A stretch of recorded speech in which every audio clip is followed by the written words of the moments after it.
ibadah kita di pagi hari ini. Mari kita persiapkan hati kita. Kita bawa hati kita kepada Tuhan dalam kerinduan untuk terus bisa bersama-sama dengan Dia bersekutu. Kita akan menaikkan satu lagu, satu hal yang rindu.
dan berdoalah masing-masing kepada Tuhan.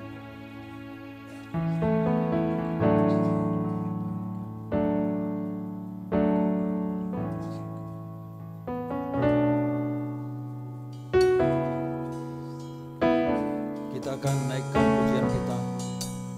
Aku hendak bersyukur kepada Tuhan.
membuka dengan doa pembukaan.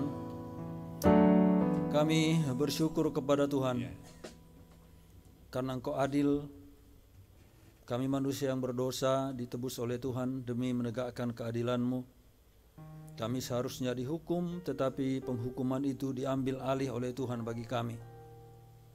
Karena itulah maka kami bisa mengatakan betapa mulianya Tuhan kami. Karena tidak ada Allah yang seperti Engkau, Allah yang berkorban bagi umatnya yang berdosa, Allah yang sungguh-sungguh prihatin terhadap kami, sehingga Engkau memberikan jalan, memberikan solusi, supaya kami tidak mendapatkan penghukuman kekal, tetapi kehidupan kekal. Terima kasih untuk semua kebaikan dan anugerah-Mu. Terima kasih juga untuk pimpinan dan tuntunan-Mu dalam kehidupan kami. Terima kasih untuk pemeliharaan-Mu atas kami semua. Terima kasih untuk penjagaan dan penyertaan-Mu yang tidak pernah berhenti. Dan biarlah kiranya nama Tuhan terus kami muliakan. Biarlah hati kami terus berkobar untuk kemuliaan-Mu, berkobar untuk nama-Mu yang suci itu. Dan biarlah hati kami dipenuhi, diliputi oleh damai sejahtera dan sukacita ketika nama-Mu disebut. Karena kami tahu bahwa di dalam nama Tuhan, pencipta langit dan bumi, di dalam Allah Tritunggal, kami mendapatkan damai sejahtera, penebusan dan pengampunan. Dan biarlah kiranya ibadah kita ini jadi di dalam nama Bapa, Anak, dan Roh Kudus. Dan mari kita bersama-sama menaikkan doa Bapa kami. Bapa kami yang di surga, dikuduskanlah nama-Mu, datanglah kerajaan-Mu, jadilah kehendak-Mu di bumi seperti di surga. Berilah kami pada hari ini makanan kami yang secukupnya, dan ampunilah kami akan kesalahan kami, sama seperti kami juga ampuni orang yang bersalah kepada kami. Dan janganlah membawa kami ke dalam pencobaan, tetapi lepaskanlah kami daripada yang jahat, karena Engkau-lah yang punya kerajaan dan kuasa dan kemuliaan sampai selama-lamanya. Amin. Silakan Bapak Ibu duduk kembali. Mari kita terus menaikkan pujian kita kepada Tuhan. Kita katakan selamat di tangan Yesus, karena pasti di tangan Dia kita akan selamat.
Apakah Bapak Ibu sudah menikmati keselamatan itu?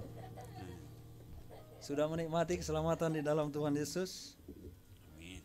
Saya kira itulah hal yang terbesar yang boleh diperoleh oleh manusia, keselamatan. Dan Tuhan Yesus sudah memberikan itu kepada kita, menganugerahkan itu kepada kita. Karena itu mari saya undang kita semua bangkit berdiri, kita bernyanyi, bersemangat. Kita lihat keselamatan di dalam Tuhan sudah menjadi bagian hidup kita. Kita naikkan bait yang kedua, selamat di tangan Yesus aku tentram penuh. Yesus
silakan duduk kembali.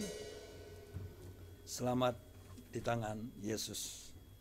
Kita memiliki jaminan itu karena yang menjaminnya adalah Tuhan sendiri. Kita tidak akan kuat berpegang teguh kalau tidak ada Roh-Nya yang menopang kita, yang menguatkan kita, yang memberikan kita pengharapan, dan ada firman-Nya yang senantiasa bisa menjadi pegangan kita yang teguh. Selamat di tangan Yesus itu pasti. Karena itu jangan tinggalkan Yesus. Tetaplah berpaut kepada Tuhan Yesus. Bapak Ibu, saya akan memberikan kesempatan bagi kita, siapa yang mau bersaksi silakan maju ke depan. Juga yang Zoom, ada Pak Yopi atau siapa saja yang ikut Zoom boleh memberikan kesaksian. Untuk menyambut kesaksian, mari kita naikkan satu lagu, Engkaulah Perisaiku.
Ikut Zoom?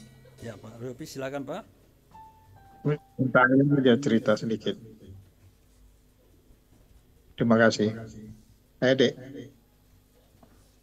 Ya, selamat pagi semuanya. Selamat pagi. Iya, jadi saya mau cerita ada dua sih. Pertama, bersyukur dan terima kasih atas doa-doanya. Akhirnya setelah menunggu 8 tahun, green card saya keluar kemarin ini. Jadi sudah lega sekarang, apalagi dengan kemarin-kemarin ini cukup heboh ya di sini, banyak penangkapan imigrasi gitu. Penangkapan imigrasi ini juga bukan cuma petugas tapi bounty hunter gitu loh, karena mereka diiming-imingi satu orang dapatnya $1.000, jadi mereka nangkepnya asal gitu, random. Jadi semua yang ya mereka nggak periksa ada surat apa enggak, main tangkap aja gitu. Nah, jadi bersyukur bulan kayaknya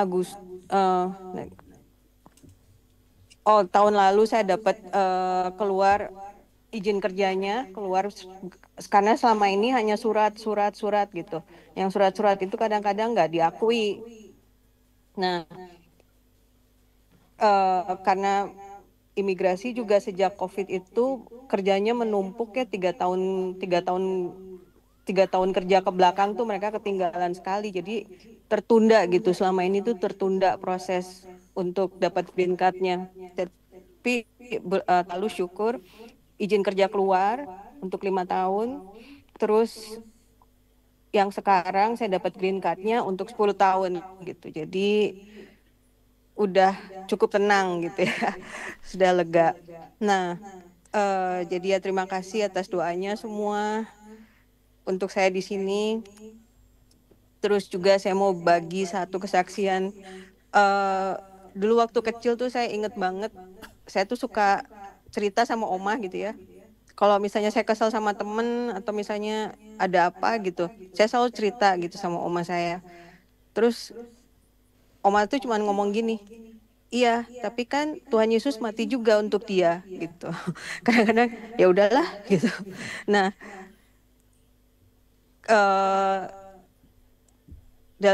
jadi waktu saya kerja di sini, ternyata nepotisme tuh nggak cuma di Indonesia aja ya, di sini juga banyak gitu loh. Kadang-kadang si orangnya cuma ngasih Starbucks gitu ya ke manajer tuh, wah karirnya bisa cepet naik gitu.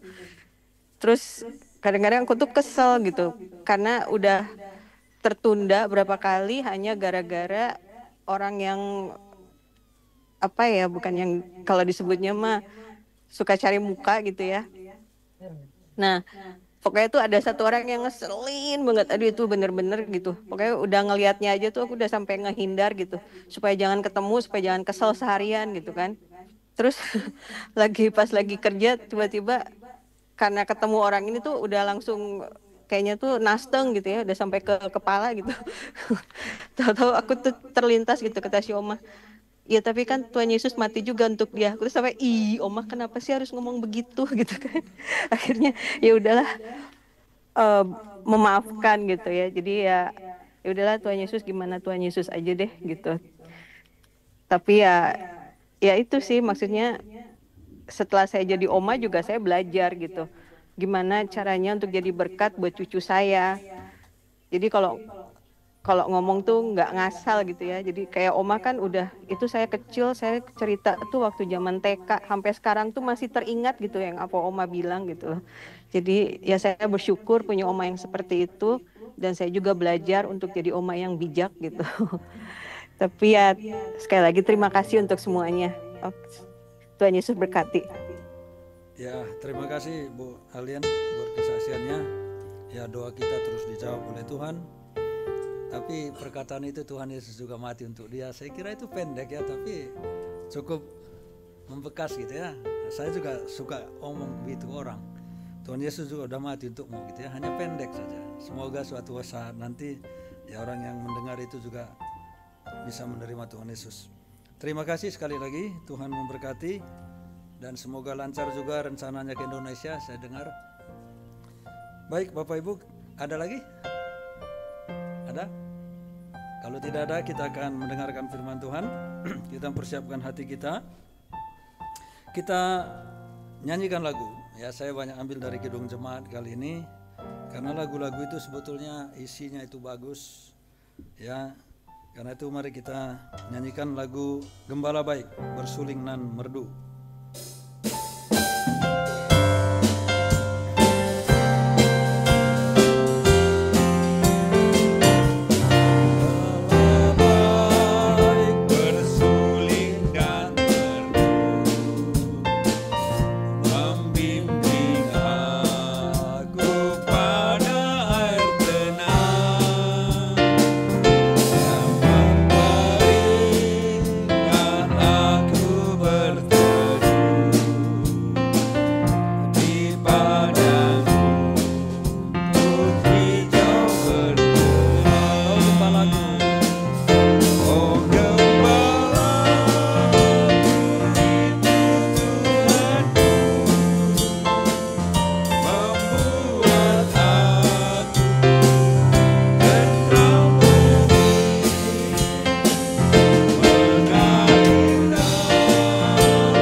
Gembala yang mengerti kami, gembala yang mengasihi kami, gembala yang membuat kami tentram, gembala yang membuat kami hangat di dalam perlindungan dan penjagaan-Mu.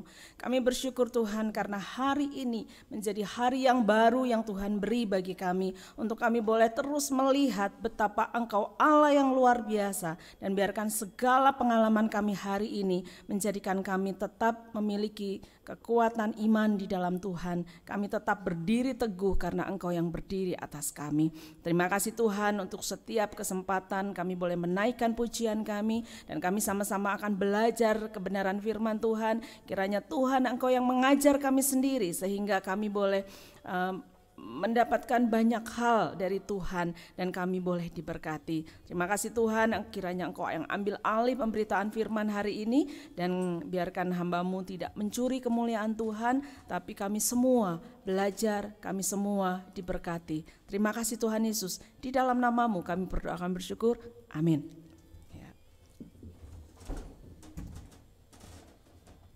Ya, selamat pagi semuanya. Ya, dengar kesaksian tadi ya dari Alin. Memang kadang-kadang ketemu sama orang yang menyebalkan itu rasanya greget ya. Saya juga mengalami gitu ya. Kayaknya kalau aduh udah diapa-apain tuh kok masih gini aja gitu ya. Tapi menarik memorinya, jadi ingat lagi sama Om Mahid gitu ya. Luar biasa, dia seringkali menyampaikan kata-kata yang sederhana tetapi kata-katanya cukup tajam dan tentu menguatkan kita ya. Bapak Ibu yang terkasih di dalam Tuhan, kalau di dalam kehidupan kita seringkali ketemu sama situasi-situasi yang tidak menyenangkan gitu ya, dan itu membuat kita terpengaruh, membuat kita menjadi tidak nyaman seperti itu. Pernahkah kita bayangkan ketika kita mengetahui bahwa ada orang yang bersepakat untuk menghabisi hidup kita? Apa yang kita rasakan? Apa yang kita pikirkan gitu ya? Kita ketemu sama orang yang mungkin nyinyir sama kita, orang yang selalu mengganggu kita gitu ya. Kita aja udah kesel banget gitu ya, situasinya seperti itu. Tapi bagaimana kalau kita tahu lebih dari itu? Bapak Ibu, kita mau lihat kebenaran firman Tuhan. Kita akan buka di dalam Yohanes pasal yang ke-12.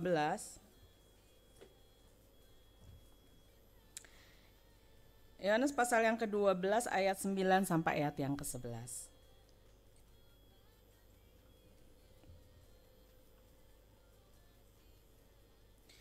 Sudah, saya akan membacakan bagi kita semua Yohanes pasal yang ke-12 ayat yang ke-9 sampai ayat yang ke-11.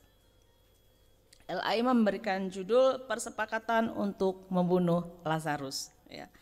Ayat yang ke-9, sejumlah besar orang Yahudi mendengar bahwa Yesus ada di sana, dan mereka datang bukan hanya karena Yesus, melainkan juga untuk melihat Lazarus yang telah dibangkitkannya dari antara orang mati. Ayat yang ke-10, lalu imam-imam kepala bermufakat untuk membunuh Lazarus juga, sebab karena dia banyak orang Yahudi meninggalkan mereka dan percaya kepada Yesus.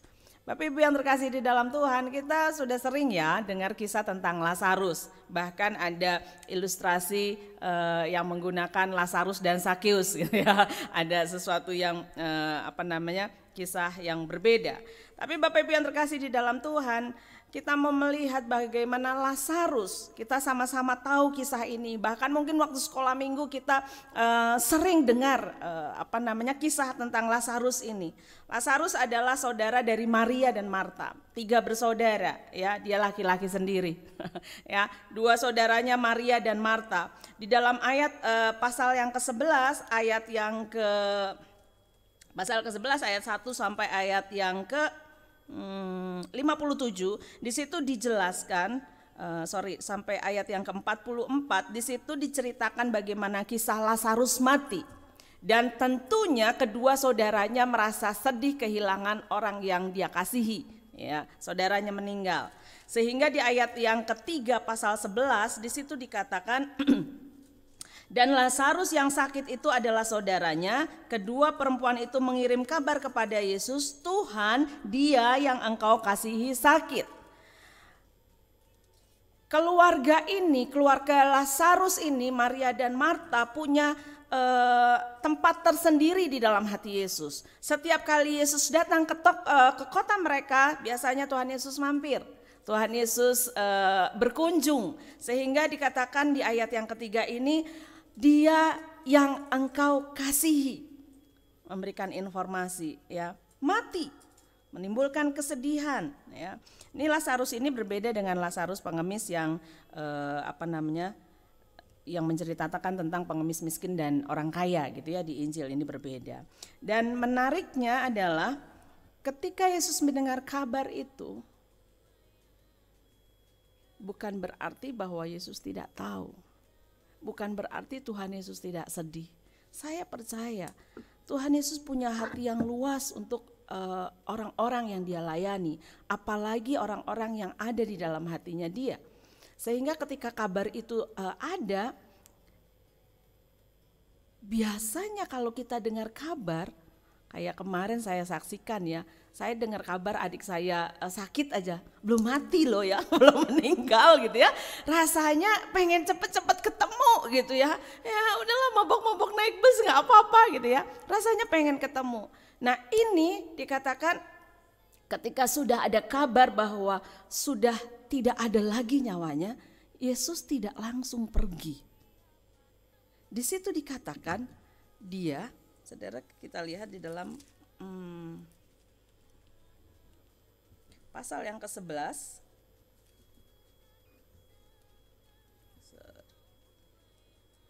ayat yang ke-17, di situ dikatakan, maka ketika Yesus tiba didapatinya Lazarus setelah 4 hari berbaring di dalam kuburnya. Jadi sudah mati 4 hari gitu ya.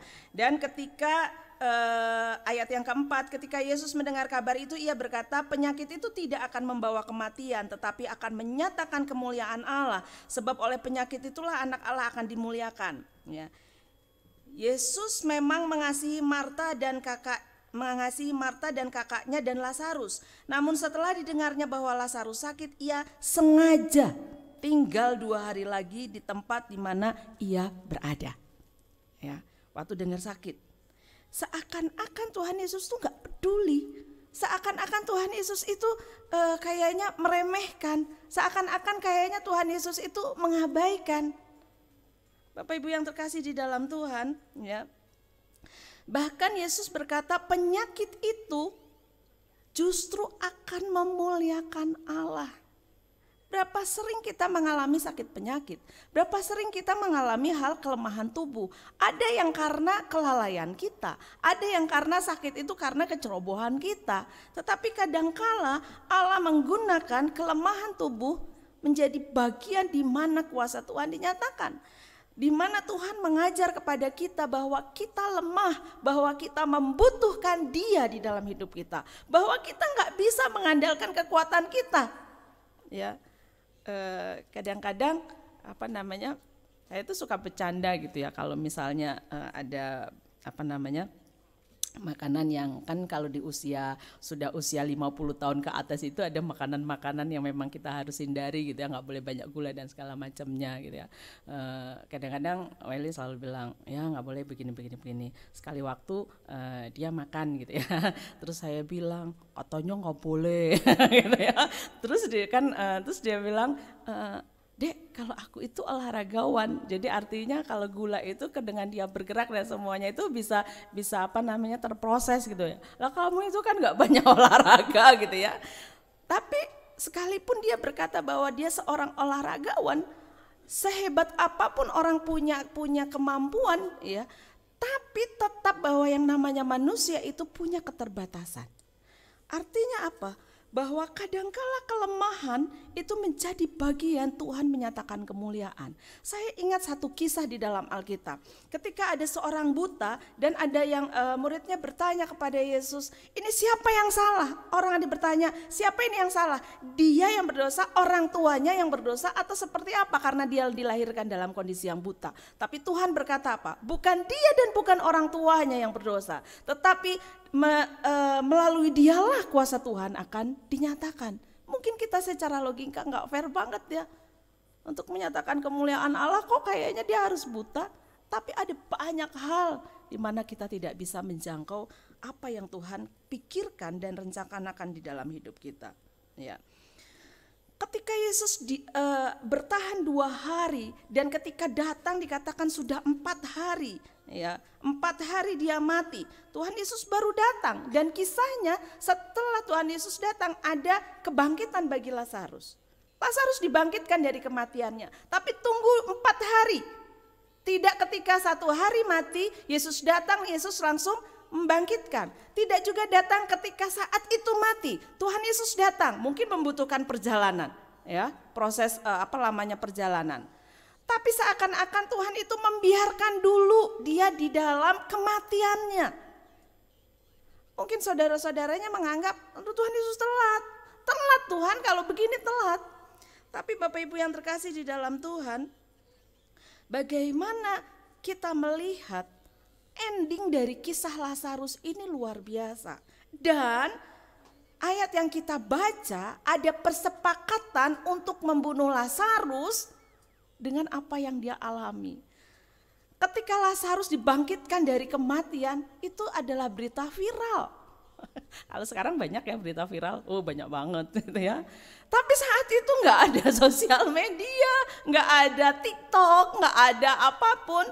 Tapi saya sangat yakin bahwa saat itu kisah kebangkitan Lazarus menjadi berita yang viral dan ada orang yang suka dan ada juga orang yang tidak suka. Bapak Ibu yang terkasih di dalam Tuhan, Yohanes pasal yang ke-12 ayat yang ke-3, di situ dikatakan, ini Maria saudaranya ya. Maka Maria mengambil setengah kati minyak narwastu murni yang mahal harganya, lalu meminyaki kaki Yesus dan menyekanya dengan rambutnya, dan bau minyak semerbak di seluruh rumah itu. Bapak Ibu yang terkasih di dalam Tuhan, kisah ini pun apa yang dia lakukan pun banyak kontroversi ketika seseorang mengerjakan sesuatu buat Tuhannya. Di dalam pasal yang ke-12 ayat yang ke-9 tadi dikatakan, sejumlah besar orang Yahudi mendengar bahwa Yesus ada di sana dan mereka datang bukan hanya karena Yesus, melainkan juga untuk melihat Lazarus yang telah dibangkitkannya dari antara orang mati. Kisah Lazarus menjadi viral. Kisah Lazarus menjadi terkenal. Banyak orang ingin tahu.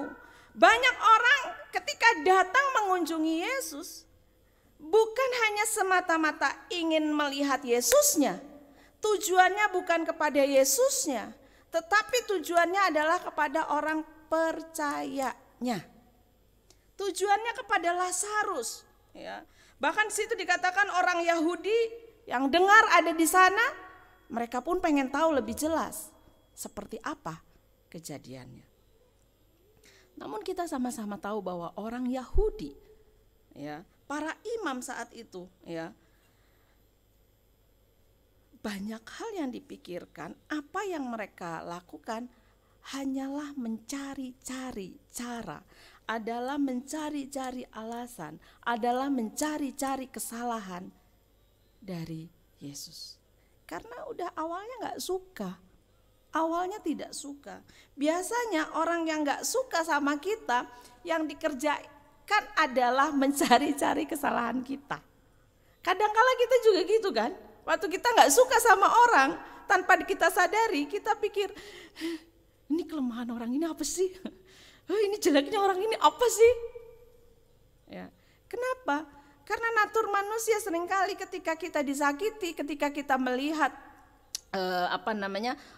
orang yang menyakiti kita mendapati dia mengalami hal yang tidak menyenangkan, maka serasanya kayaknya kita merasa, rasain loh, bener gak? Tapi di dalam Kristus kita tahu bahwa ada bagian-bagian di mana kita harus bisa mengendalikan setiap emosi kita, setiap hal yang kita kerjakan. Bapak Ibu yang terkasih di dalam Tuhan, ya kayak tadi kisahnya Alin ya. Kenapa sih Oma harus ngomong gitu terngiang-ngiang ya Alin sampai sekarang gitu ya? Ya kan Kristus juga mati buat dia. Ingat kisah siapa? Kisah Yunus sama Niniwe. Kenapa sih Tuhan mau mengampuni orang yang berdosa? Ini udah jahat banget gitu ya. Bapak Ibu yang terkasih di dalam Tuhan, kadangkala kita tidak punya kuasa, tidak punya kemampuan untuk membalaskan rasa sakit hati kita. Tapi Tuhan berkata, pembalasan adalah hakku. Maka kita bisa menyerahkan apa yang menjadi ketidaknyamanan kita kepada Tuhan. Karena Tuhan tidak tidur atas hidup kita. Bapak Ibu yang terkasih di dalam Tuhan, ya, kembali lagi kepada kisah Lazarus. Banyak orang Yahudi yang ada di sana ya, ingin melihat bagaimana kisah Lazarus, ingin mencari kesalahan Yesus untuk menyingkirkan Yesus ya. Selalu saja orang Yahudi ini memperhatikan dengan detail, selalu mencari info. Yesus lagi di mana? Yesus lagi ngapain? Apa yang dilakukan Yesus? Yang dilakukan Yesus itu bertentangan enggak dengan hukum? Apa yang dilakukan Yesus itu bisa enggak dipakai sebagai alasan untuk menjatuhkan dia? Dan berkali-kali kita melihat Allah kita yang luar biasa. Yesus itu bisa lolos dari setiap jebakan-jebakan. Sederhana. Setiap kali apa yang mereka sudah rencanakan untuk menjatuhkan Yesus enggak pernah mempan. Karena hatinya Yesus berbeda dengan hati orang-orang Yahudi. Karena tujuannya Yesus itu punya tujuan yang jelas untuk mengasihi. Tulus. Yesus sebagai manusia, dia punya ketulusan, punya kemurahan hati, punya kebesaran hati yang luar biasa, punya kesempurnaan yang luar biasa.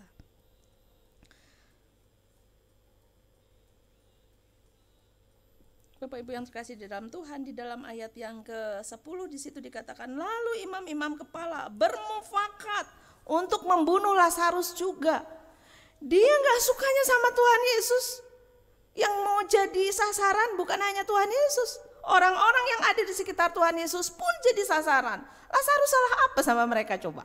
Kalau kita mau pikirkan, Lazarus masalah apa? Orang dia mati gak bisa ngapa-ngapain kan? Apa yang dilakukan Lazarus saat itu? Gak ada. Tapi Lazarus menjadi target sasaran ya. Rencana pembunuhan para imam-imam ini bermufakat untuk membunuh Lazarus juga. Kenapa? Kalau namanya orang udah iri, orang udah jahat, orang udah gelap mata kayaknya ya. Udah tidak bisa lihat lagi membedakan mana yang baik dan mana yang salah. Yesus yang mereka benci, Lazarus yang dibangkitkan oleh Yesus, semua yang berkaitan dengan Yesus kayaknya harus dengan kasus ini ya, kayaknya harus dimusnahkan. Kenapa? Karena setelah Lazarus bangkit pun Lazarus menyampaikan apa yang dikerjakan oleh Yesus terhadap dirinya. Dan dikatakan di situ banyak orang menjadi percaya kepada Yesus. Mereka berpikir gara-gara Lazarus juga nih, ngapain harus ngomong-ngomong banyak tentang Kristus? Sehingga banyak orang yang percaya. Bapak Ibu yang terkasih di dalam Tuhan, di sekitar kita kita ketemu sama orang pintar bukan dukun maksudnya ya. Orang-orang yang pintar, orang-orang yang punya kemampuan akademis itu luar biasa. Orang yang punya pengaruh, orang yang punya status yang mungkin di atas kita. Kita mungkin akan ketemu sama orang-orang ahli-ahli agama.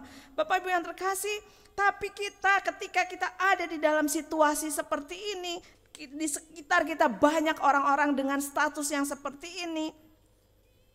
Justru kadangkala ya, mereka bisa juga menjadi tidak suka dengan iman kita kepada Kristus. Tidak suka dengan apa yang kita yakini. Tidak suka dengan apa yang kita imani di dalam Kristus. Ya, saya seringkali berdua itu kita ngelihat gitu ya di internet itu banyak banget ya podcast, berita, pokoknya semua lah ya, hal-hal yang menentang, tidak menyukai kekristenan, cari kelemahan kekristenan gitu ya, yang seakan-akan bahwa apa yang kita imani di dalam Kristus itu menjadi bagian yang salah. Bapak Ibu yang terkasih dalam Tuhan, imam-imam itu bukan orang biasa. Mereka orang yang tahu agama. Mereka tahu apa itu kebenaran. Tapi perilaku mereka tidak menunjukkan kebenaran. Nah, di sekitar kita mungkin kita akan ketemu orang-orang yang tidak suka dengan iman kita. Tapi kita mau kembali kepada poin yang pertama tadi. Bagaimana kisah Lazarus ya. Dia menjadi target untuk dilenyapkan. Mungkin kita tidak sampai pada posisi itu. Tapi mari kita sama-sama, saya dan saudara, berhati-hati dengan sikap kita. Bukan menjadi takut, tetapi berhati-hati dalam arti setiap apa yang kita keluarkan dari perkataan kita, perilaku kita, sikap kita, keputusan-keputusan kita, ya, apakah itu menjadi berkat atau tidak. Tadi perjalanan ke sini, saya kaget dan saya kesel sekali. Ya, kenapa? Karena tiba-tiba ada 2 motor dengan suara motor trailnya gitu ya. Gitu. Saya kagetnya setengah mati gitu ya. Belum selesai satu lagi gitu ya. Saya spontan saya marah gitu ya. Terus saya ingat lagi, kenapa saya marah? Orangnya nggak dengar saya marah gitu ya. Tapi saya nggak jadi damai sejahtera. Terus saya bilang, kenapa sih motor-motor begini tidak diciduk aja sama polisi gitu ya. Terus saya bilang, ya itu mereka lagi ini kayaknya dengan santainya lagi nyoba motor kayaknya gitu ya. Terus lagi balap-balapan gitu ya. Iya, aku kaget saya bilang gitu. Tapi Bapak Ibu terkasih di dalam Tuhan ya. Kadangkala ya, kita terprovokasi oleh orang-orang di sekitar kita ya. Tapi mari kita sama-sama belajar. Orang-orang di sekitar Tuhan Yesus, orang-orang di sekitar Lazarus mengamat-amati ya apa yang dilakukan oleh Yesus. Sama orang-orang di luar iman kita itu juga mengamat-amati kita. Itu juga mungkin mencari-cari kesalahan kita ya. Mungkin berargumen dengan kita ya. Kita itu menjadi potret yang mewakili gambarnya Allah. Orang mengamat-amati kita, cari celahnya kita, cari salahnya kita. Itu sebabnya tadi saya katakan, mari kita sama-sama belajar. Saya belum lulus untuk punya kesempurnaan di dalam setiap kata-kata dan perilaku saya. Tetapi mari kita sama-sama belajar, berhati-hati dengan sikap kita. Karena orang tidak tertarik dengan Yesus kadangkala. Karena mereka justru tertariknya dengan kita, pengikut Kristusnya. Yang diobok-obok kita pengikut Kristusnya. Yang dicari-cari kesalahan adalah kita, pengikut Kristusnya, orang yang percaya. Orang mengamati kita. Ketika orang Kristen malas, maka mereka berkata, pengikutnya aja kayak gini, gimana Tuhannya? Waktu orang Kristen melakukan judi online misalnya, tukang judi online, mereka akan berkata, oh kayak begini, Tuhannya kayak gimana ya, ajarannya kayak gimana ya, Bapak Ibu yang terkasih di dalam Tuhan. Apa yang kita munculkan itu akan mewakili siapa Tuhan di dalam kita.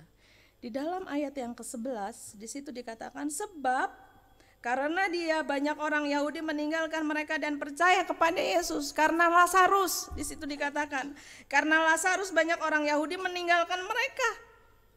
Jadi sebenarnya kalau mau kita tilik, ini hanya bicara masalah pengikut.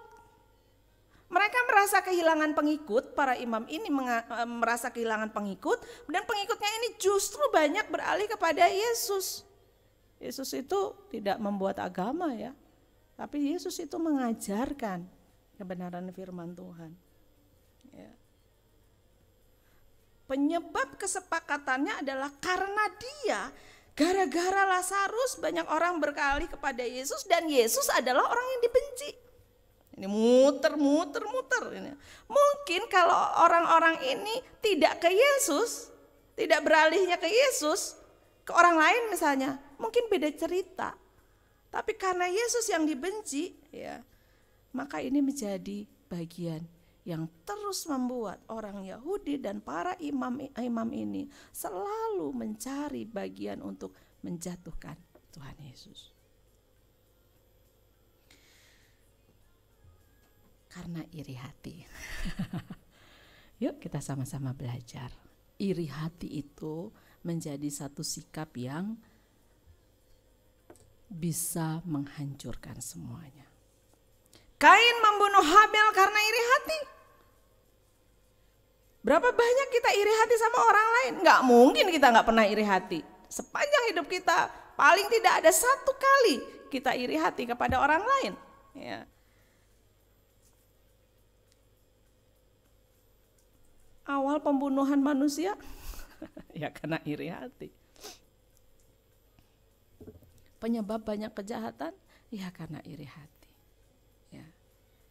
Kebencian bisa muncul karena iri hati. Kebencian bisa muncul karena iri hati. Ya. Bapak Ibu yang terkasih di dalam Tuhan, yuk hari ini kita mau sama-sama belajar apa yang bisa kita dapat dari kisah ini. Kisah yang seringkali sudah kita dengar. Biarlah orang yang tidak tertarik kepada Yesus, yang awalnya tidak tertarik kepada Yesus, bisa menjadi tertarik, bisa menjadi percaya, bisa menjadi memikirkan siapa itu Yesus melalui kehidupan saya dan saudara. Karena banyak orang mereka tidak melihat Yesusnya, tetapi melihat siapa pengikutnya. Banyak orang di luar Kristus tidak melihat siapa Tuhan kita, tapi melihat siapa orang yang percaya kepada Kristus. Dan saya dan saudara adalah orang-orang yang percaya kepada Kristus. Biarlah mereka melihat hidup kita, biarlah mereka melihat iman kita. Tadi pujian tadi dapat banget gitu ya saya yang tadi pujian, di tengah badai aku kan tetap berdiri. Kebayang gak sih badai itu seperti apa? Badai itu menghancurkan semua. Badai itu bisa, bahkan rumah pun bisa terangkat ya karena badai. Tapi pujian ini dikatakan, ku kan berdiri di tengah badai. Aku akan bertahan di dalam kesulitan. Bukan semata-mata karena kita bisa, tapi karena kita punya Tuhan. Bersama Yesus cukup. Ya. Seringkali ada bagian masa di dalam waktu saya, di dalam hidup saya yang kayaknya benar enggak? Kadang-kadang berat, kadang-kadang penat karena banyak hal. Tapi saya dan saudara saya yakin bisa bertahan sampai saat ini karena Tuhan. Ya. Tadi kisah Alin 8 tahun ya Lin. 8 tahun menunggu green card. Ketemu bekerja nepotisme banyak katanya. Hanya gara-gara Starbucks gitu ya. Oh, berarti harga bosnya cuma seharga Starbucks gitu ya. Rasanya tuh kecil banget gitu ya. Kita bisa bertahan di tengah-tengah komunitas kita yang tidak menyenangkan, di tengah-tengah komunitas yang mungkin tidak menginginkan kita. Bisa bertahan karena apa? Karena Tuhan. Saya yakin bahwa setiap pujian itu menjadi bagian di mana Tuhan hadir. Liriknya bisa memberikan kekuatan buat kita. Dan itu tentu basicnya dari kebenaran firman Tuhan. Biarlah kita tidak berhenti untuk menunjukkan kemuliaan Allah, ya. Meskipun pasti ada resikonya, ya. Meski bebannya beda-beda. Kalau yang anak-anak muda yang nggak ikutan pergaulan-pergaulan yang nggak baik, akan dibilang apa? So iye lo, cemen lo, gitu ya. Terus langsung panas. Ya. Emang gue nggak bisa. Tapi Bapak Ibu yang terkasih dalam Tuhan, khususnya anak-anak muda juga, ya, resikonya beda-beda. Ya. Tapi ketika kita tetap berdiri di dalam iman kita, ketika kita tetap berdiri di dalam standar kita di dalam Kristus, ya, rasanya sakit, rasanya gak nyaman, rasanya nyebelin, rasanya pengen nangis, rasanya pengen ngamuk. Tapi kita tetap bisa bertahan dan menunjukkan bahwa di dalam setiap apa yang kita rasa, kita tetap berdiri, kita tetap bertahan. Saya saat ini masih mencari. Kalau Bapak Ibu ada yang tahu, kasih tahu sama saya. Atau Pak Yopi atau yang lain tahu. Saya itu sedang mencari boneka dari kayu yang kalau dijatuhin dia akan kembali lagi, balik lagi. Kan biasanya di sini mah ada yang dari balon gitu ya. Saya nggak suka, nggak mau itu. Tapi saya sedang mencari boneka yang ketika dia dijatuhin dia balik lagi, dijatuhin balik lagi, dijatuhin balik lagi, dibanting-banting dia akan balik-balik lagi. Itulah kita. Di dalam Kristus, orang lain mau buat apa buat kita, mau buat kita nangis kita bisa balik lagi, mau buat kita menjadi patah kita gak akan tergeletak, balik lagi. Orang lain mau buat kita seperti apa, akhirnya ujung-ujungnya balik lagi. Kalau ada yang tahu, kasih tahu saya. Saya sedang mencari. Dan itu menjadi bagian di mana kita meyakini yang membuat kita berdiri lagi kokoh, balik lagi, karena Kristus yang membalikkannya buat kita. Jadi teman-teman, jadi Bapak Ibu yang terkasih di dalam Tuhan, ya, jangan pernah takut, ya. Lazarus mungkin tidak pernah menyangka bahwa kesempatan hidupnya yang kedua ini memberikan dampak yang luar biasa. Karena harusnya kalau dia udah mati aja gitu ya. Tapi Tuhan kasih kesempatan dia bangkit lagi dan itu memberikan dampak yang luar biasa. Dia tidak lagi menjadi takut untuk bersepakatan ketika orang banyak bersepakat, orang Yahudi bersepakat untuk membunuh dia. Mungkin dia akan berkata, aku udah pernah mati, nggak jadi masalah, gitu ya. Kalaupun Tuhan mau, Tuhan bisa bangkitin aku lagi. Kalau Tuhan mau, aku bisa bangkitin, dibunuh bisa bangkit lagi, dibunuh bisa bangkit lagi kalau Tuhan berkenan. Ya, sehingga itu yang menyebabkan dia tidak menjadi takut, dia menyaksikan apa yang Yesus kerjakan bagi hidup dia. Keajaiban dan kuasa yang Tuhan kerjakan ketika membangkitkan dirinya, itu yang dia sampaikan bagi orang banyak. Saya yakin bahwa Lazarus ini tidak seperti pengkhotbah-pengkhotbah pemuka-pemuka agama yang memberitakan wah dengan bahasa yang luar biasa. Tapi saya yakin dengan bahasa sederhana, bahasanya Lazarus, dia hanya menyampaikan, menyaksikan bagaimana dia dibangkitkan oleh Tuhan Yesus. Waktu dibangkitkan itu dipanggil namanya Lazarus ya. Tuhan gak bilang waktu di dalam kubur. Kebayang gak sih kalau Tuhannya gak bilang Lazarus, nanti yang bangkit berapa ya, siapa aja yang bangkit gitu ya. Artinya apa? Tuhan kenal kita, Tuhan detail dengan hidup kita. Tuhan tahu kita. Ya. Firman Tuhan kan berkata, rambut yang rontok berapapun juga Tuhan tahu. Ya. Kita nggak bisa ngitung, tapi Tuhan tahu. Jadi mari kita sama-sama menjadi pengikut Kristus yang memberikan dampak. Menjadi pengikut Kristus yang tetap bertahan untuk terus menyaksikan iman kita lewat hal yang sederhana. lewat hal yang gak harus spektakuler ya. Tapi percayalah bahwa Tuhan tidak pernah tinggal diam atas hidup kita. Ketika orang lain memperlakukan saya tidak nyaman, saya sekarang hanya berkata begini, Tuhan, aku tuh pengennya bales, tapi aku gak bisa bales karena aku tahu bahwa pembalasan adalah haknya Tuhan. Aku gak mau mengambil haknya Tuhan.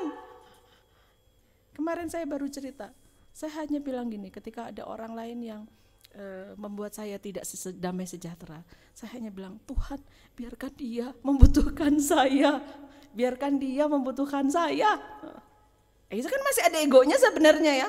Dan hari ini diingetin tuh lewat kesaksian Alin, kan Tuhan Yesus juga mati buat dia. Nanti saya akan tambahin, Tuhan biar dia butuh saya, karena Tuhan juga mati buat dia. Bapak Ibu yang terkasih dalam Tuhan, yuk sama-sama saya belajar, kita semua belajar dari kisah Lazarus ini. Dia hidupnya memberikan dampak, hidup yang memberikan dampak ya. Dia tidak takut untuk menyatakan imannya karena dia tahu siapa yang dia beritakan. Dia tidak menjadi patah imannya di tengah-tengah kondisi orang-orang yang bermufakat untuk membunuh dia, karena dia tahu bahwa dia melakukan hal yang benar. Mari kita berdoa. Bapa, kami sungguh bersyukur, berterima kasih karena hari ini kembali kami boleh diingatkan bahwa Engkau Allah yang melindungi kami, Engkau Allah yang menyertai kami. Di tengah-tengah kehidupan kami, kadangkala mungkin kami merasa tidak ada orang yang memihak kepada kami. Ketika ada teman-teman yang meninggalkan kami, ketika ada saudara yang mungkin tidak lagi peduli bagi kami, mungkin keluarga yang kesannya tidak hadir bagi kami. Tapi biarkan kami boleh belajar bahwa Tuhan, Engkau hadir bagi kami dan siap untuk membela kami. Kisah Lazarus mengingatkan kepada kami bahwa orang-orang yang di luar Tuhan akan mengincar kami dari apa yang kami pikirkan, apa yang kami katakan, dan apa yang kami tunjukkan melalui sikap dan kelakuan kami. Dan biarkan Tuhan, Engkau yang bekerja bagi kami sehingga kami boleh menunjukkan bahwa kami adalah pengikut Kristus yang menunjukkan hal yang baik. Kami adalah pengikut Kristus yang tidak menjadi kalah dan patah karena orang-orang yang tidak menyukai kami. Kami adalah pengikut Kristus yang meyakini bahwa Engkau Allah yang mati bagi kami, Allah yang menebus hidup kami, Allah yang memberikan kepada kami kehidupan yang kekal, jaminan yang kekal ketika kami akan bertemu dengan Engkau. Dan biarkan kami terus bertumbuh di dalam Tuhan. Terima kasih Bapa, berkati kami semua, berkati hari ini. Di dalam nama-Mu kami berdoa, kami bersyukur. Amin.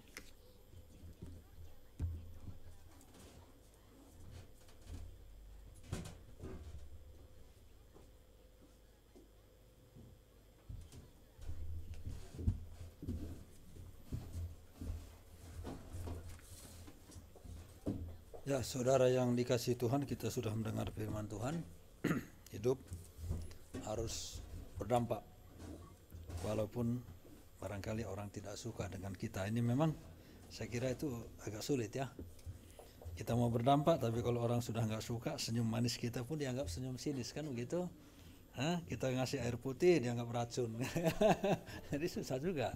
Tapi ya hidup harus terus berdampak. Pasti akan ada manfaatnya suatu waktu.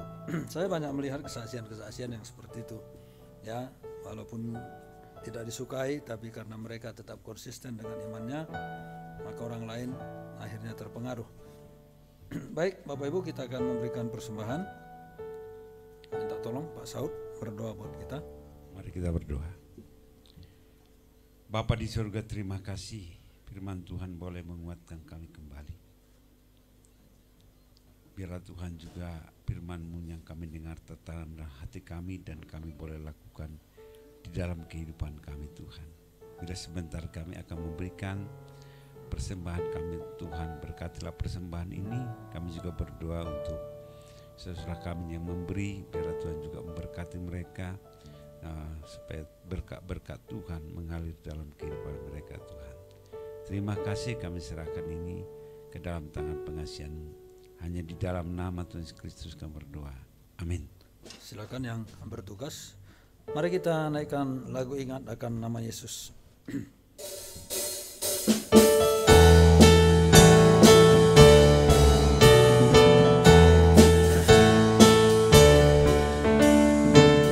Ingat akan nama Yesus, Kau yang susah dan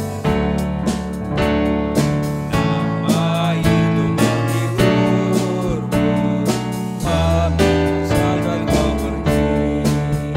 Indahlah namanya, pengharapan dunia. Indahlah namanya, suka surga yang megah. Baik dua. Bahwa nama Tuhan Yesus itulah perisai.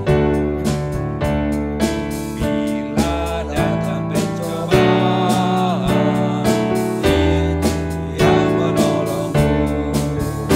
Indahlah namanya, pengharapan dunia. Indahlah namanya, suka surga yang bakal. Baik, kita akan mendengarkan pengumuman. Saya undang Ibu Ros, istri saya.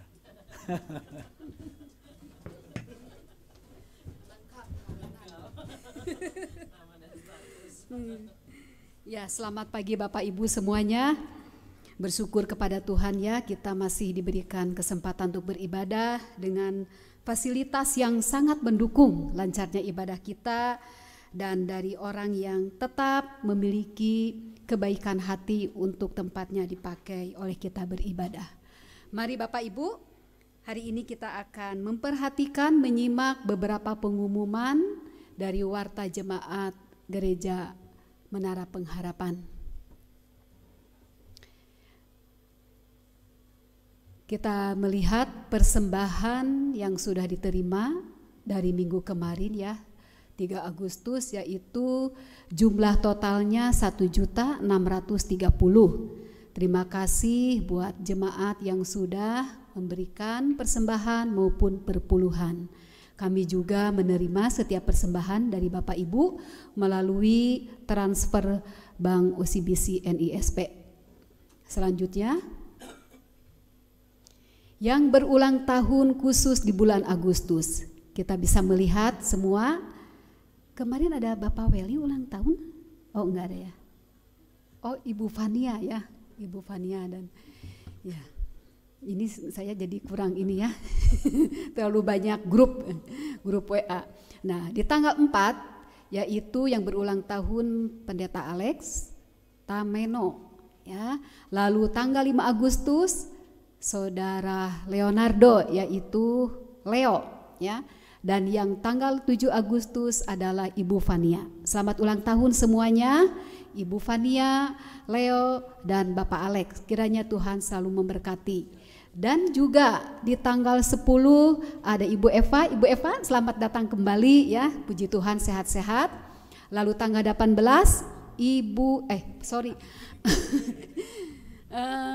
ini Bapak Samuel sekarang sudah menjadi Bapak ya. Ya, suami yang setia ya. Dan tanggal 23 suami lagi dari Ibu Fania yaitu Ron Ernest. Ya, selamat semuanya. Sampai tanggal 23 Agustus ada 6 orang Bapak Ibu di jemaat kita yang berulang tahun. Kiranya diberikannya kepadamu apa yang kau kehendaki dan dijadikannya berhasil apa yang kau rancangkan. Amin. Dari Mazmur 20 ayat 4. Selanjutnya, nah di bulan yang sama ya, sepasang suami istri juga merayakan ulang tahun pernikahan tanggal 18 yaitu Ron Ernest dan Ibu Fania. Selamat ya kepada Ernest dan Fania, dan juga ini siapa lagi ya? Oh, Pak Hendra dan Ibu Liva. Lieva. Selamat juga merayakan ulang tahun pernikahan tanggal 25 Agustus. Tuhan Yesus memberkati. Nah, Bapak Ibu, mengingat hari ulang tahun kemerdekaan Indonesia yang ke-80 jatuhnya di tanggal 17 hari Minggu depan. Jadi, ini pengumuman ya. Jadi, ibadah Menara Pengharapan yaitu tanggal 10. Ya Bapak Ibu ya, tuh jam 10. Saking semangatnya jadi jam 10 Bapak Ibu ya. Jadi Zoom juga jam 10. Tapi kalau datang jam 9 boleh latihan dulu ya. Cuman untuk Bapak Pur karena beliau harus taat terhadap pemerintah ya, setia untuk mengikuti upacara bendera. Mungkin juga Pak Saud ya di Tiranus ada upacara bendera, tidak ada ya. Sebagian sekolah ada sih Bapak Ibu ya, yang hari Minggu harus melaksanakan upacara bendera. Jadi jam 10 ya Bapak Ibu minggu depan ibadahnya. Selanjutnya, nah inilah siapa saja yang bertugas minggu depan. Pengkhotbah Bapak Yopi Ratu, Pak Yopi ya berkhotbah minggu depan. Worship leadernya Ibu Mesiani, lalu singernya Lausan dan tim mungkin ya. Pemain musik sudah ada, hadir semuanya. CD-nya Tio.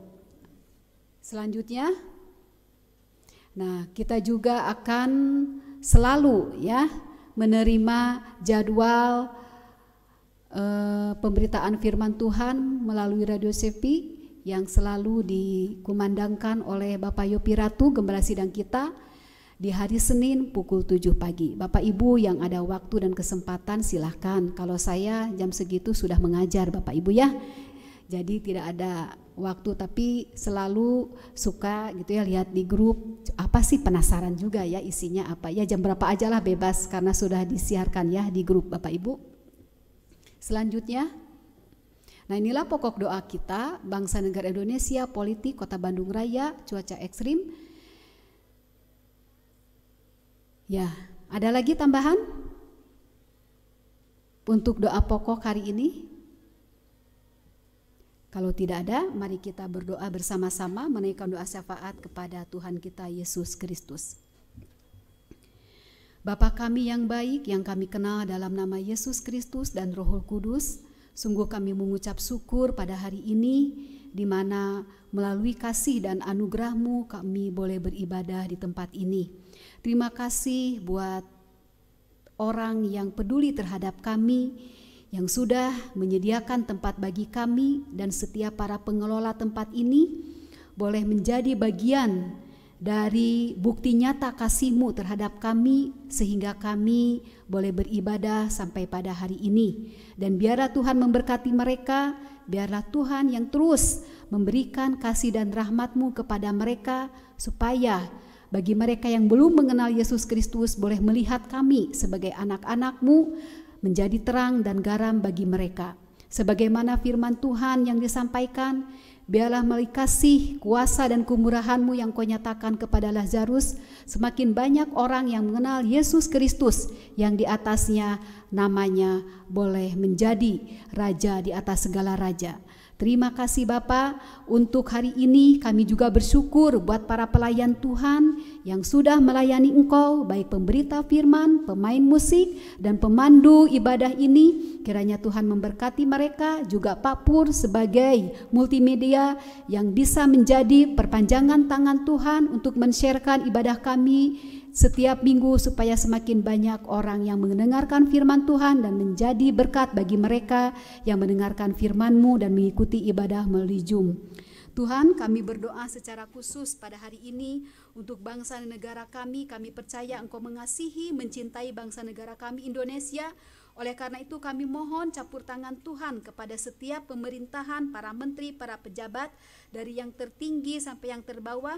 Kiranya mereka bersatu padu, sehati, satu visi dan misi untuk menjadikan bangsa Indonesia bangsa yang bertumbuh, bangsa yang dikenal banyak bangsa, menjadi berkat bagi mereka, dan bangsa yang semakin takut akan Tuhan, dengan sungguh-sungguh mencari Tuhan yang benar di dalam nama Yesus Kristus. Dan melalui setiap hamba Tuhan yang memberitakan firman Tuhan, biarlah negara kami, bangsa kami Indonesia semakin banyak hujan pertobatan, semakin banyak orang-orang yang rindu mencari Yesus Kristus sebagai Tuhan dan Juru Selamat mereka secara pribadi. Pakailah setiap gereja-gereja Tuhan, hamba-hamba Tuhan, menjadikan jalan pemberitaan firman Tuhan, dan biarlah di atasnya nama Tuhan dipermuliakan. Kami juga berdoa ya Tuhan buat cuaca ekstrim yang sering terjadi, silih berganti baik itu kemarau maupun hujan. Kiranya Tuhan menjadikan berkat melalui cuaca ini, karena begitu banyak orang-orang yang membutuhkan air, begitu banyak juga orang-orang yang merindukan surutnya. Daerah-daerah yang terkena banjir, kiranya Tuhan juga memberikan kesuburan kepada semua tanah yang dikelola oleh para petani, supaya hasil panen baik padi, buah-buahan, sayur-sayuran melimpah ruah di negara kami dan menjadi berkat bagi semua rakyat yang menikmatinya. Kami juga berdoa ya Tuhan buat perekonomian, pendidikan, sosial, budaya, dan politik yang terada di Indonesia ini, supaya semuanya semakin baik, keadilan, kebersamaan, kemerataan supaya semakin terjadi melalui sikap-sikap orang yang sungguh-sungguh ada dan hadir di negara kami untuk memajukannya. Kami berdoa juga ya Tuhan, kiranya setiap orang-orang yang terlibat di dalam pemerintahan, anak-anak-Mu, biarlah mereka boleh bekerja dengan sungguh-sungguh, memiliki integritas, dan supaya menjadi teladan wibawa di mata orang-orang yang belum mengenal Tuhan. Kami juga berdoa ya Tuhan, setiap sarana dan prasarana di dalam lembaga-lembaga kekristenan untuk menyampaikan firman-Mu, biarlah Tuhan memberkati, dan di dalamnya nama Tuhan dimuliakan, baik itu melalui radio, televisi, YouTube, apapun juga ya Tuhan yang menjadi media sosial, di mana setiap anak-anak-Mu boleh menggunakannya, memanfaatkannya untuk memperlebar kerajaan-Mu dan untuk menyampaikan firman-Mu supaya semakin banyak orang yang bertobat mengenal Yesus Kristus. Kami juga berdoa ya Tuhan buat jemaat Gereja Menara Pengharapan. Biarlah Tuhan memberkati setiap anak-anak Tuhan, memberikan pertumbuhan kekuatan iman di dalamnya ya Tuhan, supaya setiap tantangan, cobaan, ujian iman terjadi kepada kami tetap tidak tergoyahkan, karena kami percaya Tuhan andalan kami, Yesus Kristus Juru Selamat kami, penolong kami yang setia, tabib yang ajaib, Allah di atas segala Allah yang memiliki otoritas di dalam setiap kehidupan kami. Kami juga berdoa ya Tuhan, biarlah pertumbuhan jemaat di tempat ini, walaupun hanya secara jumlah sedikit, tetapi kami memiliki iman yang militan, setia sampai akhir mengikut Tuhan, dan setia sampai akhir percaya penuh kepada Tuhan Yesus Kristus. Kami berdoa setiap anak-anak-Mu yang berulang tahun, baik ulang tahun secara pribadi maupun pernikahan. Terima kasih Tuhan yang selalu menolong hidup mereka, Tuhan yang memberkati, memelihara kehidupan mereka sampai saat ini, Tuhan yang terus menumbuhkan keiman kerohanian mereka dan di dalam kehidupan mereka, baik secara pribadi dan keluarga. Nama Tuhan dipermuliakan dimanapun mereka berada, baik di tempat pendidikan, perkuliahan, baik di dalam pekerjaan maupun lingkungan mereka berada. Nama Tuhan juga dipermuliakan di dalam sikap dan hidup mereka. Kami bersyukur untuk kebaikan-Mu ya Tuhan kepada kami semua, dan kami biarlah tetap memiliki hati untuk memberitakan Injil, khususnya kepada Pak Nelson. Terima kasih yang senantiasa memiliki waktu dan kesempatan, bahkan hati yang mau menjadi alat kemuliaan Tuhan, di mana beliau boleh melangkahkan kakinya seturut kehendak Tuhan dan seturut penyertaan kuasa Roh Kudus untuk menjadi perpanjangan Tuhan di dalam memberitakan firman Tuhan, khususnya di tempat Kabupaten Kuningan sebagai wilayah yang beliau adopsi, supaya semakin banyak orang-orang yang percaya datang kepada Yesus Kristus. Terima kasih Bapa untuk setiap keterlibatan anak-anak-Mu pada saat ini dalam melayani Tuhan. Biarlah Tuhan yang terus memberikan hati kepada mereka untuk selalu rindu melayani Tuhan, memberikan yang terbaik bagi kemuliaan nama-Mu. Untuk minggu depan ya Tuhan, tolonglah kami, berikan hati kepada kami, kerinduan kepada kami untuk beribadah pukul 10, dan biarlah kami boleh merenungkan kemerdekaan di dalam Yesus Kristus, kemerdekaan terbebas dari kutuk, kemerdekaan terbebas dari dosa oleh kuasa darah Yesus Kristus. Dan biarlah kami juga boleh merdeka tinggal di negara Indonesia ini, merdeka di dalam beribadah, merdeka di dalam mendirikan tempat ibadah. Dan biarlah mereka boleh melihat bahwa setiap hak asasi manusia boleh diperjuangkan demi keadilan dan kebenaran. Terima kasih Bapa, kepadamu kami berdoa dan mengucap syukur, dan atas segala kebaikan-Mu di dalam ibadah kami dari awal, pertengahan sampai pada akhirnya, kami boleh menyelesaikannya. Dan hanya di dalam nama Tuhan Yesus kami berdoa. Amin.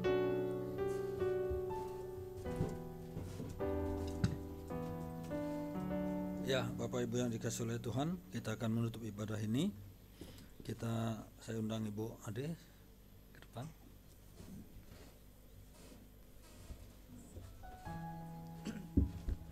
Ya, sebelum kita sama-sama mengucapkan pengakuan iman rasuli, hari ini ulang tahun Ibu Eva ya. Pas hari ini kita akan doakan. Sebelumnya ada satu kalimat ya, karena seperti biasa ya, kalau pas yang hari Minggu ada yang ulang tahun, saya akan sampaikan satu kalimat buat yang berulang tahun. Aku sedang berpikir saat aku bangun, apakah yang aku rasakan? Aku tidak tahu apakah aku harus merasa biasa saja atau bersyukur atau apa. Namun ketika aku kembali melihat usiaku yang bertambah, ketika aku kembali melihat bagaimana Kristus menangkap dan memeluk diriku, aku hangat dan bahagia. Tuhan, hari ini di pertambahan usia, aku mau bahagia. Karena aku tahu kejadianku dahsyat dan ajaib. Ajaib apa yang Kau berbuat dan jiwaku benar-benar menyadarinya. Yuk kita berdoa dulu buat Ibu Eva, nanti kita sama-sama akan mengucapkan pengakuan iman rasuli. Kami sungguh bersyukur, berterima kasih Tuhan, karena tepat di hari ini saudara kami Ibu Eva boleh berulang tahun, bertambah usia. 1 tahun perjalanan hidup dia tentu bukan hal yang mudah, tetapi kami percaya bahwa perjalanan itu ada bersama dengan Tuhan. Kiranya Tuhan Engkau yang memberkati dia secara khusus sebagai seorang istri, sebagai seorang ibu, sebagai seorang pekerja atau apapun yang dia kerjakan. Biarkan hati yang takut akan Tuhan dan perlindungan Tuhan, penjagaan Tuhan terus ada bagi dia, sehingga dia boleh terus tetap berdiri dengan iman yang teguh bersama dengan Engkau. Dan biarkan Tuhan kalau hari-hari di belakang Tuhan menyertai dia dengan luar biasa, beri kepada dia keyakinan bahwa hari-hari di depan pun meskipun mungkin ada hal-hal yang berat atau sulit, dan biarkan ada juga hal-hal yang menyenangkan akan membuat dia melihat bahwa paketnya Tuhan selalu lengkap atas hidup dia. Berkati dia, berkati suaminya, berkati keluarganya, berkati anak-anaknya, dan biarkan keluarga ini tetap menjadi berkat karena Tuhan yang memimpin keluarga ini. Terima kasih Tuhan, di dalam nama-Mu kami berdoa dan bersyukur. Amin. Saya undang semua untuk bangkit berdiri bersama-sama. Kita akan mengucapkan pengakuan iman rasuli. Aku percaya kepada Allah, Bapa yang Maha Kuasa, Khalik langit dan bumi, dan kepada Yesus Kristus, anaknya yang tunggal Tuhan kita, yang dikandung daripada Roh Kudus, lahir dari anak darah Maria, yang menderita sengsara di bawah pemerintahan Pontius Pilatus, disalibkan, mati dan dikuburkan, turun ke dalam kerajaan-Mu. Pada hari yang ketiga, bangkit pula dari antara orang mati, naik ke surga, turun ke selatan. Bapa yang Maha Kuasa, dan akan datang dari sana untuk menghakimi orang yang hidup dan yang mati. Aku percaya kepada Roh Kudus, gereja yang kudus dan am, persekutuan orang kudus, pengampunan dosa, kebangkitan dari dan hidup yang kekal. Jemaat yang dikasihi oleh Tuhan, terimalah berkat yang daripada Dia. Kiranya kasih sayang Allah yang tidak pernah berubah, kehangatannya yang akan selalu membuat engkau bahagia, kiranya menyertai engkau dimanapun engkau berada. Dan kiranya pengorbanan Kristus di atas kayu salib akan menjadi kekuatan luar biasa buat hidupmu, untuk engkau terus bertahan di dalam imanmu, untuk engkau terus setia di dalam keyakinanmu, sehingga penghiburan yang daripada Roh Kudus pun menjadi bagian yang akan terus menguatkan engkau dari saat ini sampai kedatangan Tuhan yang kedua kali. Amin.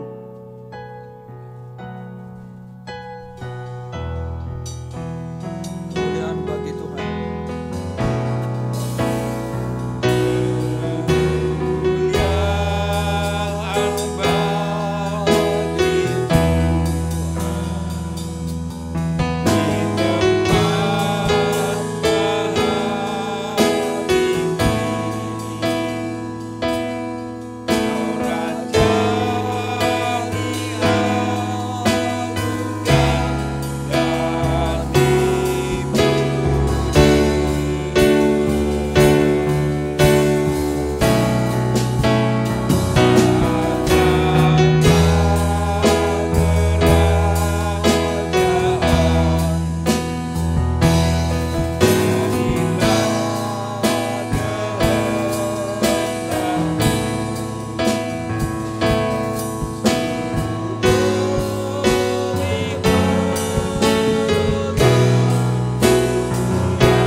Mari kita sejenak saat teduh. Kami bersyukur Tuhan karena Engkau sudah memimpin kami dalam ibadah ini. Kami berterima kasih untuk kehadiran-Mu, untuk suara-Mu yang Kau sampaikan melalui hamba-Mu, dan untuk suara kami yang kami juga sampaikan kepadamu. Bahkan terima kasih untuk semua, apapun yang sudah kami perbuat dan apapun yang sudah terjadi, semua karena kemurahan-Mu. Kami akan pulang, maka biarlah lewat hidup kami, kerajaan Tuhan turun, kerajaan Tuhan nyata, nama Tuhan dimuliakan. Tibakan kami di rumah dengan selamat, di dalam cinta kasih-Mu, dan di dalam kobaran api roh-Mu, agar kami terus menjadi saksi Kristus. Dalam nama Tuhan kami Yesus Kristus kami berdoa. Amin. Selamat hari Minggu, Tuhan memberkati kita semua. Doa dulu yuk. Ayo kita doa. Ayo kita doa. Bu Ade belum. Bu Ade. Doa dulu sebentar. Masuk. Masuk. Mari kita doa. Tuhan Yesus,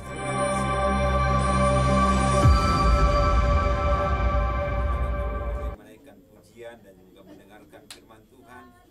Selalu Bapak Ibu dimanapun berada, jangan lupa komen, subscribe, agar video-video tersebut dapat menjadi berkat bagi orang lain. Tuhan Yesus memberkati kita semua. Ya, sehat.